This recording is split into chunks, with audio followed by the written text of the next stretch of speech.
Erattayar ശാന്തിഗ്രാമിൽ pickup ഇടിച്ച് 4 വയസ്സുകാരന് ദാരുണാന്ത്യം. Shantigram 4 saint കോളനിയിൽ ഒഴത്തിൽ അനൂപ് മാലതി ദമ്പതികളുടെ ഇളയ മകൻ ശ്രാവൺ ആണ് മരിച്ചത്. അബദ്ധത്തിൽ വാഹനത്തിനടിയിൽ കുടുങ്ങുകയായിരുന്നു. ഇരട്ടിയാർ സ്വദേശി ആനിക്കാട്ട് സന്തോഷാണ് വാഹനം ഓടിച്ചിരുന്നത്. ഇന്ന് ഉച്ചയ്ക്ക് ശേഷം 3:45 അപകടം നടന്നത്. കുട്ടിയുടെ അമ്മ മാലതി ഉൾപ്പെടെയുള്ളവർ സമീപ വീട്ടിൽ കുടുംബശ്രീ കൂടുന്നതിനിടെയാണ് അപകടം നടന്നത്. ഓട്ടോ ഡ്രൈവറായ ഭർത്താവ് അനൂപിനെ കുട്ടികളെ ഏൽപ്പിച്ച ശേഷമാണ് മാലതി സംഘത്തിന് പോയത്. എന്നാൽ ഓട്ടം വിളിച്ചതിനെ തുടർന്ന് അനൂപ് കുട്ടികളെ മാതാവ് സംഘം കൂടുന്ന വീട്ടിലാക്കി പോയി. ഇതിന് പിന്നാലെയാണ് സന്തോഷ് പിക്കപ്പുമായി എത്തിയത്. റോഡിൽ വാഹനം നിർത്തി മാലതിയുമായി സംസാരിക്കുന്നതിനിടയിൽ അമ്മയ്ക്കൊപ്പം വാഹനത്തിനടുത്ത് കുട്ടിയെത്തിയത് ഇവർ അറിഞ്ഞില്ല. കുട്ടി നിൽക്കുന്നതറിയാതെ സന്തോഷ് വാഹനം മുന്നോട്ടെടുക്കുകയും വാഹനം ഓടിച്ചു പോവുകയുമായിരുന്നു. തുണി മേടിച്ചിട്ടുണ്ടായിരുന്നു ഈ മാലതിയോട്.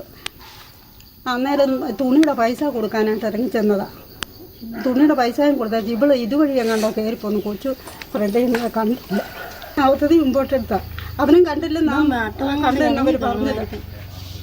ഈ കോളനിയിൽ ഒരു ചെറുക്കൻ പുറകു ബസ് നീപ്പുണ്ടായിരുന്നു. വിജു പറഞ്ഞ് കണ്ടിട്ടില്ലെന്നാണ് പറഞ്ഞത്.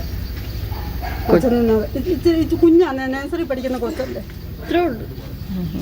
പിന്നാലെ വന്ന ഓട്ടോ ഡ്രൈവറാണ് കുട്ടി റോഡിൽ വീണ് കിടക്കുന്നത് കണ്ടത്. ഉടൻ തന്നെ കട്ടപ്പനയിലെ സ്വകാര്യ ആശുപത്രിയിൽ എത്തിച്ചെങ്കിലും ജീവൻ രക്ഷിക്കാനായില്ല.